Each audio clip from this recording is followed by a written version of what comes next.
Hello, my name is Don, and welcome to episode 29, I think, confirmed, of Follow my Football Manager Let's Play with Rangers. This is a transfer special just before we go into our Champions League game against Maltese side Birkirkara. So let's get into it. I'm going to go for a slightly different method of this. I've sort of been watching a lot of other channels, and to be honest, I quite like the way a couple of other channels do it, so I thought let's see how it works with me doing it. If it doesn't work, I'll go back to what I've done previously. If it does work, then we'll follow this sort of model in future. Starting with the outs, I'm not going to cover the loans and the free transfers until the end of the video, but the first out is Scott Gray, who has gone to Dundee for 20k. Was never really going to get in the team. I was kind of hoping he would develop and be the guy that took over from Lee Wallace, but with Joe Riley coming in, which we'll cover in a bit later, but we knew that anyway, he came in. We've got Brian Davidson there, and other options were available. Scott Gray was just going to be so far down the pecking order that as a result, I decided just to let him go for whatever money we could get, and 20k is pretty much what we could get. Next up is Josh Windass, who has followed Gray to Dundee. This is a deal worth 75k. To be honest, I'm just glad to get him off the wage bill. We are paying £700 per week towards his wage for the next year, but it's still a big saving on what we were paying, and we take in 75k, which is better than what we'd have got if we'd kept them till next season and lost them for nothing. Chris Willock, a player who I was starting to really enjoy at the club. Was starting to come onto a game towards the sort of middle of last season. Managed to knock Ryu back out the side. His release clause was triggered by Norwich, so he has left for Norwich for 3.5 million. I think it's a good deal for the club overall, and 3.5 million probably would have been about the figure that I'd have looked for if he didn't have that release clause. So it's a fair move. I wish him the best basically, and hopefully he goes and proves that players can develop in Scotland with me at Rangers. Cammy Kerr, a player who had fallen into the sort of obscurity of where our order was, particularly with other players coming in towards the end of, well, January last year and this year. I felt it was best to move it on. We picked up 240k for him, which is okay. I think we might have paid bit more than that. You paid 650, but unfortunately that injury and the lack of game time that he had with Rangers meant that he just never really got a chance to improve that value, so we've just sort of cashed in before well we could really. Now we've got a sad one. It's really disappointing to see Lee Wallace leave the club, but he's gone to Sheffield United for 250,000, which again is not a great fee, but he is 31 years old.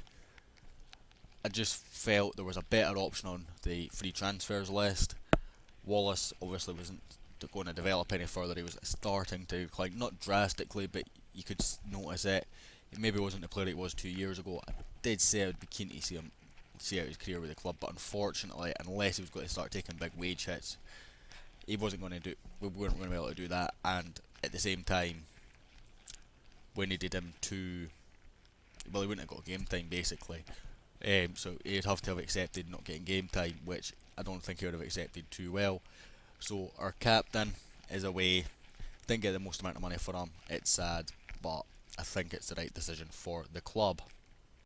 And the last out is a player who I was really keen to develop and sort of make my own, but unfortunately the club sort of progressed faster than his development, and with other people coming in, he was just going to be 5th, 6th or 7th choice. He had gone on out on loan again this year, and he would have struggled to get back into our team basically because he wasn't developing at a rate. Money wise, we only got 100,000 for him. I don't think that's that bad. I don't think he'll ever go and do anything at Everton. I was actually surprised that 4 Premiership clubs came in for him. I think they were looking at this 20-year-old with a bit of potential, going for almost next to nothing. But he just didn't really perform for me. He did do okay at Ipswich, 32 games last season, with a 6.40 ratio in the Championship. I wish him all the best. I hope he does develop, but I think this was the right time and deal for the club to let Liam Burke go. On to the ends. I'm not doing this in any particular order. With the outs, I've done it in order of when they went out. I just obviously only covered the free ones, the ones that went out for a fee rather.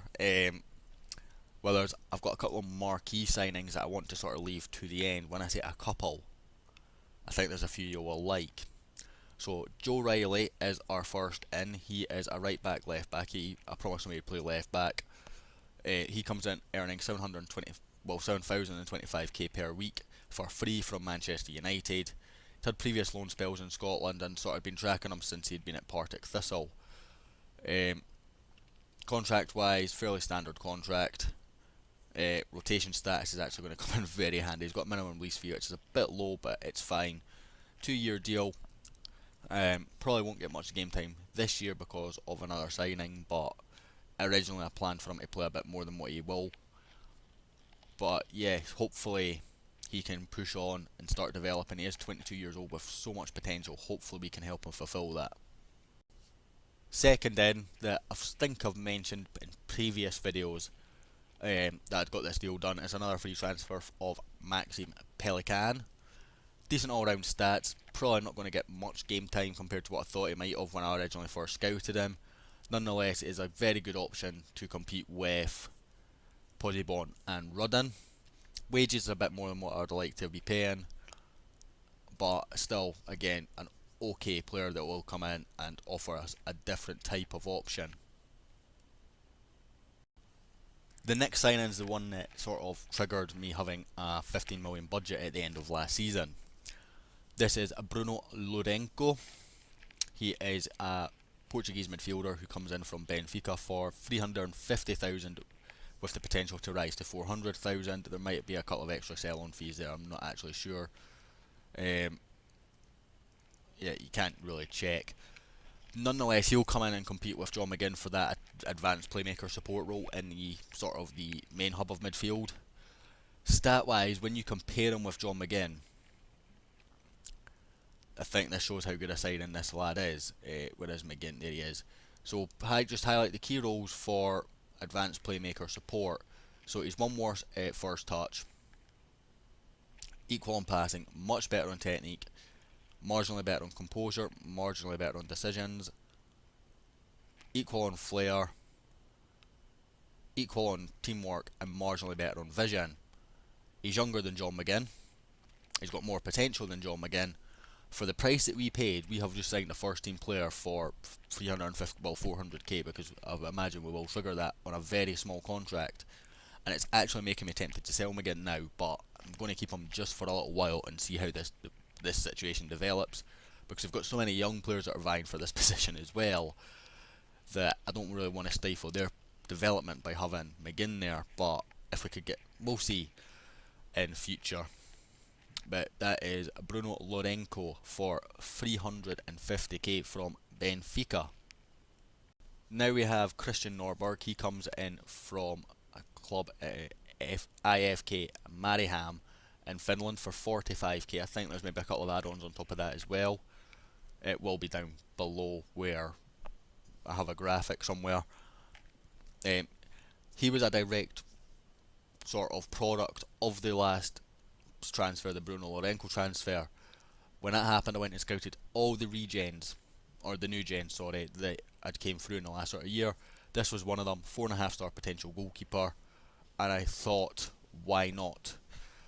45k was a good deal. I think I did try loaning him out. I couldn't find a club for him, but nonetheless, he comes in and will be sort of our development goalkeeper, if you like, behind McCrory and Jack Hamilton.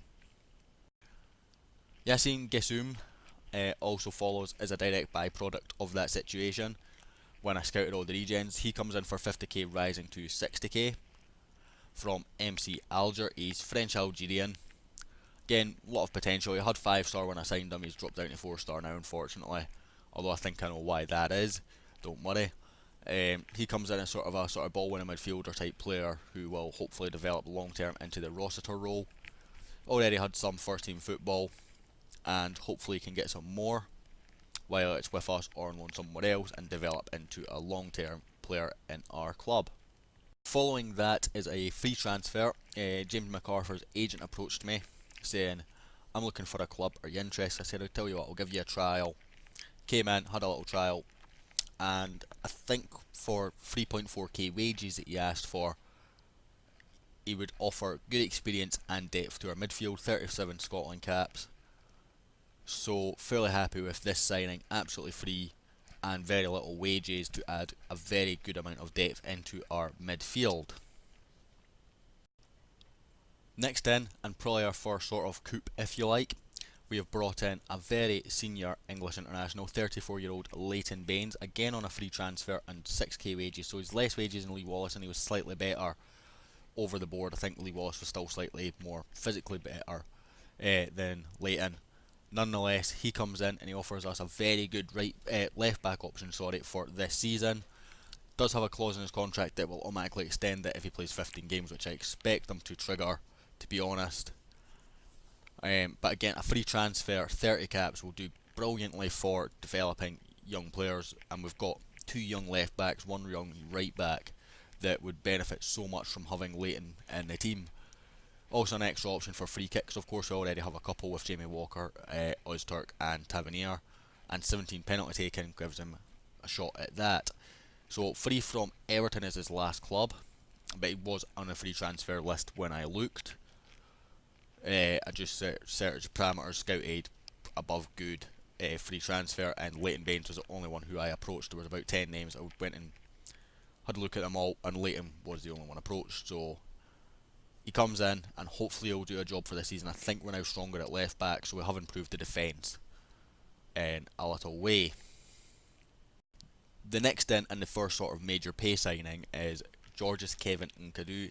He is 3.2 rising to 4.2 million, I think. 3 million rising to 4.2 million from Spurs, who are also kindly paying 17k a week to let us have him. He's got to be on a 5.75k a week contract, so it's not the best. Might be difficult to renew after that because obviously Spurs are paying such a amount towards it. But I think this guy's a fairly decent option. It comes in and will be a like for like replacement for Chris Willock.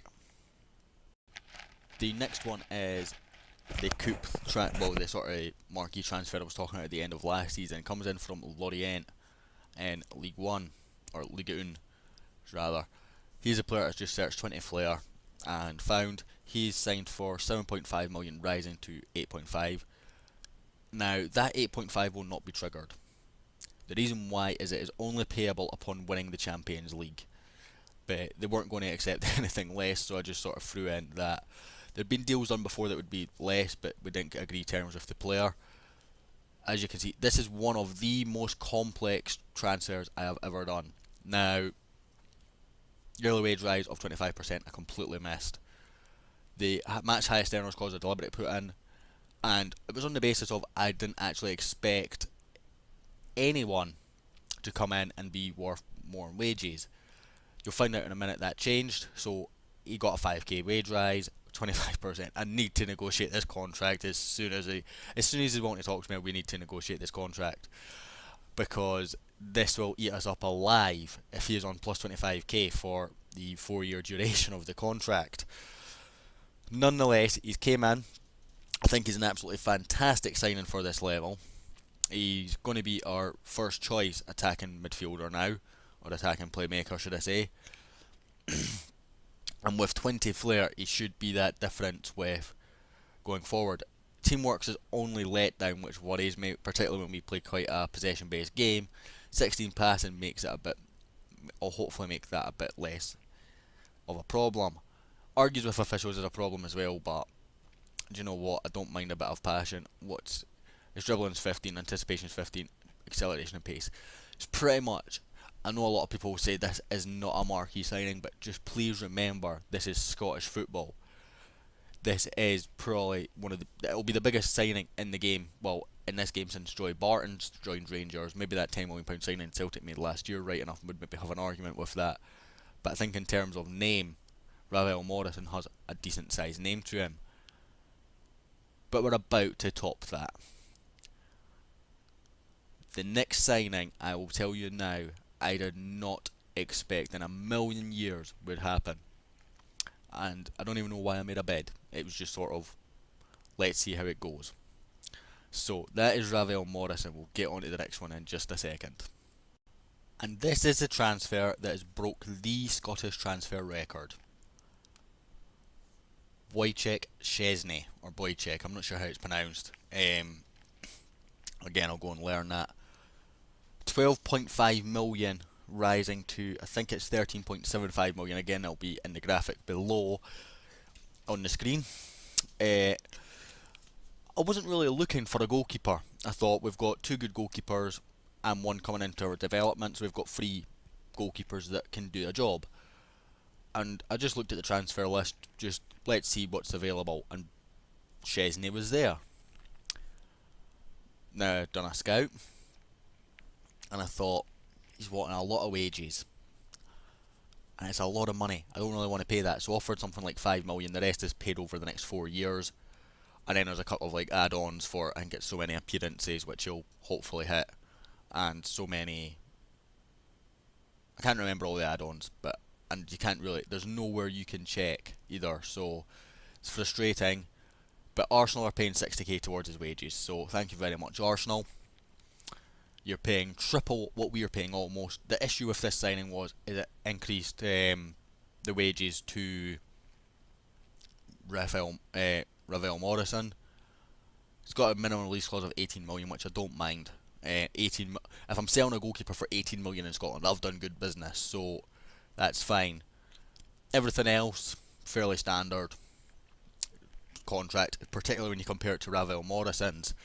But what a signing this guy is, guys. So from here, I'll go through the rest of the transfers. So as you can see, this is the confirmed ins and outs. A lot of money spent. I wasn't planning on spending a lot of money this window either. I just sort of wanted that one marquee signing, which was going to be Ravel Morrison. Szczesny's obviously came available, and I thought it's too good not to go for, and I did spend a little bit more than I wanted, but we had to make sure that Arsenal were willing to pay a large chunk of his wages. So we've covered all the ins, outs. We've got Semi Ajayi, free transfer, Serge Atakije, whatever, was never getting a game anyway. I think he loaned him out about 10 times. He's away on a free transfer. Scott Roberts as well, Harry Forrester and Josh Harrop. Harrop was a bit unlucky, I think, but I kind of hope he's found another club. Yeah, he's gone to Scunthorpe, so good luck to him. Harry Forrester is still a free agent. Now, he's obviously had shin splints at the end of last season, and they said to me, do you want to pay $5 grand and he'll be back in 2 months? And I was like, well, he's missing 2 games and I'm paying $5 grand that he's going to miss anyway, so no. George Reed is away on loan to Inverness Cali. Reece Reed, Martin Naismith and Billy Sinclair all go to Rafe. Lewis Vaughan joins a couple of others going to Dundee on loan. Cammy Palmer goes to Ross County on loan. Billy Stevenson to Hamilton on loan. Ian Curry also to Hamilton. Matthew Knox also goes to Rafe. I tried to sell Matthew Knox after his injury. Sadly couldn't find a buyer, so a loan that's paying all of his wages sort of seemed, I think it's all of his wages anyway. Yeah, seemed the next best thing. Colin Grant away to Morton on loan. Robbie McCrory away to Middlesbrough on loan. Now this is partly because we've got Szczesny in, we had Jack Hamilton there, and we've got Norberg there for development, so I thought I want Roddy McCrory to get game time. I don't think he's going to get full game time at Middlesbrough, but if he even gets a couple of games, it's probably more than what he's going to get here. Scott Martin also goes to Hamilton. Again, I tried to sell him, couldn't get rid of him. Same story with Jordan Thompson. He's gone to Aberdeen, and the only reason why he went to Aberdeen was because they were the team paying the most money per wage. Lewis Navarro, we still can't get a work permit from the lad. There was a, we might come now actually, because he has actually, we're going to apply because he has played some more games internationally, so he might be at the level. I did check their fixtures and there was only one more fixture showing, and he was injured for it, so unfortunately I've not applied. I'll reapply now, and we've covered all the transfers, so that leaves our finances with 5.5 million left. We are now at the exact top of our wage budget. We are looking to make one more signing, by the way, so I'll maybe need to speak to the board about that. But it's the first time I've been even remotely close to the top of my wage budget my entire time at Rangers. We've got 13 million in the bank. Still got that Champions League money to come, of course, should we qualify. And the squad is looking fairly decent. I've got Stephen Kingsley on trial. I'm not going to sign him. If I was going to do it, it would be as a centre back, and he's not good enough to be a centre back. Ozturk, we had a couple of bids for Ozturk. We rejected one. He came and said, "Can I get a new contract?" And I said, "Yeah, that's fine." It was only a small wage rise he wanted anyway. So Ozturk signed a new contract, and it basically killed all the interest in him. Jack Thompson, we're going to look for a loan just to try and get him some game time, because he's now obviously got James McArthur for that role as well. And the under-20s has got quite a lot of the players that are injured or out on loan. Wouldn't mind actually getting you out on loan. I'm just going to quickly do this while I'm here. Loan offer, yeah. See if we can get him a loan. Mark Mitchell, I've been trying to get out on loan as well. Mark Mitchell's contract is up at the end of this season. I've tried to renew it. The problem is, because he's only played a couple of games for us, we can't get him a work permit, so I'm trying to get him a loan to a club that's lower down the pecking order, so that he can get a lot of game time. I can renew his contract, and then we move on from there, and hopefully he develops. But I'm a bit worried that we're going to lose him for nothing. He's still only worth 64k, so I don't really want to sell a player with 4 maybe 5-star potential for 64k. He is 20 though, so it might be an option. Other than that, the youth intake, I've not mentioned it before. Tom Kennedy, I think, was one of them, and try to think who's the other one that came in.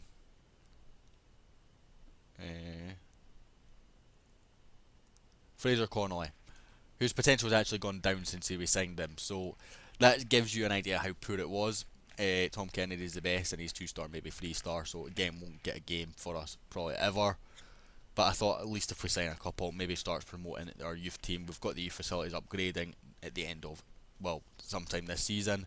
That's already been paid for, so hopefully we'll start seeing some better new gens coming through.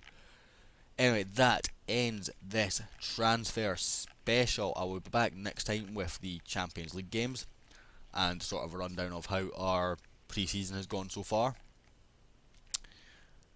2 or 3 fantastic signings for us there. I think we've definitely improved the strength of this squad.